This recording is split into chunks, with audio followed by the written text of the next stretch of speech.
ሰላም እንዴት ናችሁ? በ2017 ዓመተ ምህረት የ12ኛ ክፍል ኤንትራንስ ኤግዛም ወስዳችሁ የ2018 ዓመተ ምህረት ሪሜዲያል ፕሮግራም መቁረጫ ነጥብን በመጠባበቅ ላይ ያላችሁ እንግዲህ የመቁረጫ ነጥቡ ከመዘግየቱ ጋር ተያይዞ አብዛኞቻችሁ በዩቲዩብም በቴሌግራምም ኮሜንት ሴክሽን ላይ የ2018 ዓመተ ምህረት የሪሜዲያል መቁረጫ ነጥብ እስካሁን ለምንድን ነው የዘገየው? የሪሜዲያል መቁረጫ ነጥብ እስከ መቼ ይፋ ይሆናል? የሪሜዲያል መግቢያ ነጥብ ስንት ነው እያላችሁ በተደጋጋሚ እየጠየቃችሁ ትገኛላችሁ።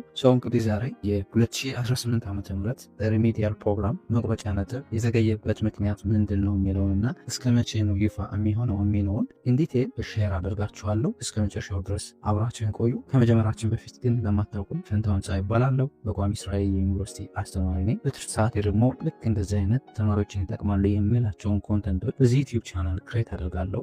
ዩቲዩብ ላይ ቁም ነገር አዘል ነገሮችን ላይ ማየት የሚመጡ ከሆነና ለዚህ ዩቲዩብ ቻናል አዲስ ከሆናችሁ ሰብስክራይብ በማድረግ ቤተሰብ ሆኑ። ፋሚሊ የሆናችሁ ደግሞ መረጃው ለሌሎች ተማሪዎች እንዲደርስ ቪዲዮውን ላይክ፣ ሼር እያደረጋችሁ አስተያየት ካላችሁ ደግሞ ኮሜንት ሴክሽን ላይ አስቀምጡልን። እስዳብ ትምህርት ሚኒስቴር እንደምታስታውሱት የ2017 ዓመተ ምህረት ኢንትራንስ ኤግዛም ውጤትን ጳጉሜ ላይ ይፋ አደርጋለሁ ብሎ ነበር። እንዳያችሁት እንግዲህ ውጤቱ በጣም ዘግይቶ መስከረም 4 እና መስከረም 5 እንደወጣ ይታወሳል።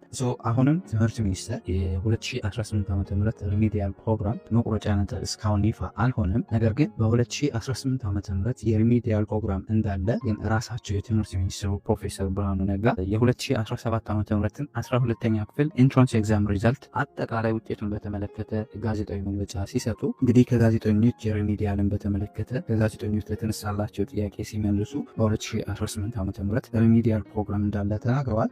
ነገር ግን እስካሁን የ2018 ዓመተ ምህረት መቁረጫ ነጥቡ ይፋ አልተደረገም። እንግዲህ የመጀመሪያው ምክንያት እስካሁን ይፋ ያልሆነበት ምክንያት እንግዲህ እንደምታስታውሱት በጣም በርካታ የ2017 ዓመተ ምህረት ኢንትራንስ ኤግዛም በጣም ብዙ ሰርፕራይዞች የተፈጠሩበት ነው። በጣም ብዙ ቅሬታ ተማሪዎች ያቀረቡበትና ፈተና አርማት ላይም ስህተት የታየበት ነው። እንግዲህ በጣም በርካታ ቅሬታዎች እንግዲህ እናንተም ተማሪዎች ስታቀርቡ ቆይታችኋል። የተስተካከለም ቅሬታዎችም እንግዲህ የእያንዳንዱ ቅሬታ በደንብ ሪቪው ተደርጎ መመለስ ስላለበት ለተነሳው ጥያቄ ትክክለኛ መልስ ለመስጠት ጊዜ ስለሚያስፈልግ እንግዲህ ጊዜ በደንብ ተሰጥቶ ቅሬታ ሁሉ ሪቪው ተደርጎ የሁሉም ውጤት በትክክል ካልታወቀ የ2018 ዓመተ ምህረትን ሪሜዲያል ፕሮግራም ማለፊያ ነጥብ ወይም መቁረጫ ነጥብ መወሰን በጣም አስቸጋሪ ስለሆነ በትክክል የእያንዳንዱን ተማሪ ቅሬታ ካልተፈታ ችግር ስለሚፈጠር ነው እስካሁን የቆየበት ምክንያት። እንግዲህ ይሄ ቅሬታ በትክክል ተፈትቶ የሁሉም ውጤት በትክክል ሪቪው ተደርጎ የእያንዳንዱ ተማሪ ትክክለኛ ውጤቱን አግኝቶ ቅሬታ ያቀረበው ተስተካክሎ ቅሬታ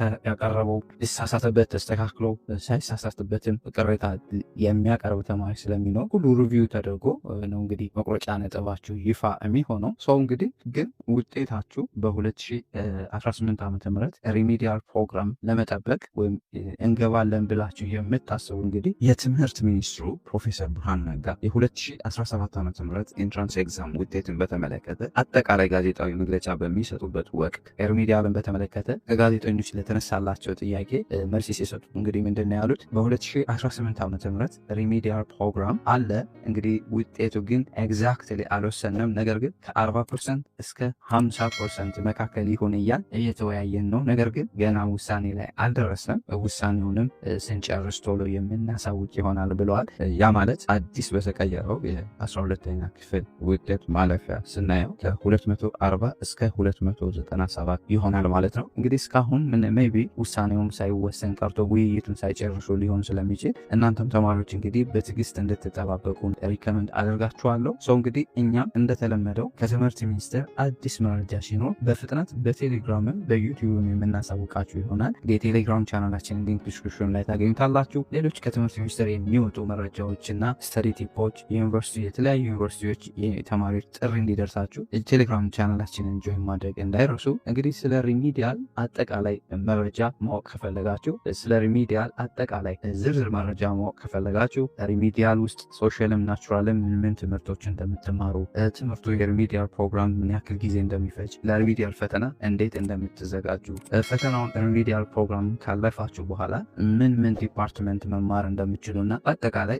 ሪሜዲያልን በተመለከተ ዝርዝር መረጃ ማወቅ የምትፈልጉ ከሆነ ይህንን ቪዲዮ እንድታዩት ሪከመንድ አደርጋችኋለሁ። ቪዲዮን ሊንክ ዲስክሪፕሽን ላይ ታገኙታላችሁ። እሱን እንድትመለከቱት ሪከመንድ አደርጋችኋለሁ። አይ ሆፕ በደንብ ጠቃሚ እንደሆነ ተስፋ አደርጋለሁ። ጠቃሚ ሆኖ ካገኛችሁትና ለዚህ ዩቲዩብ ቻናል አዲስ ከሆናችሁ ሰብስክራይብ በማድረግ በማድረግ ቤተሰብ ይሁኑ። ፋሚሊ የሆናችሁ ደግሞ ቪዲዮን ላይክ ሼር እያደረጋችሁ ለሌሎች ተማሪዎች እንዲደርስ አድርጉ። አስተያየት ካላችሁ ደግሞ ወይም መጠየቅ የምትፈልጉት አጠቃላይ ሪሜዲያልን በተመለከተ ጥያቄ ካላችሁ ወይም ሌሎች ጥያቄ ካላችሁ ኮሜንት ሴክሽን ላይ አስቀምጡልን። በሌላ ጠቃሚ ቪዲዮ እስክንገናኝ ለሀገራችን ሰላም፣ ፍቅር፣ አንድነት ስጠን። ፔስ